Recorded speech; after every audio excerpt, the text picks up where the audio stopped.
તમારી મહેરબાની થાય રાધાબેન, તમે ખાલી મારી જમીન મને પાછી અપાવી દો એટલે બસ. ઈ કોઈ કાળે નહીં બને.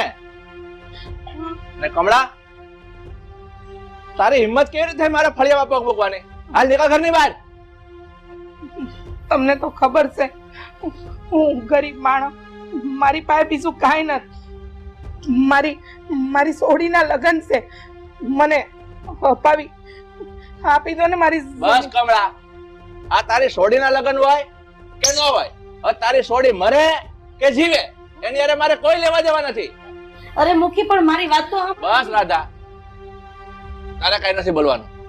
અને સાંભળી લે કમળા, જ્યાં લગ્ન મારા રૂપિયા પૂરા નહીં થાય ને ત્યાં લગ્ન તારી જમીન પાછી નહીં મળે. એટલે તારી સોડીને લગ્ન કરવા હોય તો કર, નહીં તો કાંઈ નહીં, મારે કોઈ લેવા દેવા નથી. મુખી બાપા,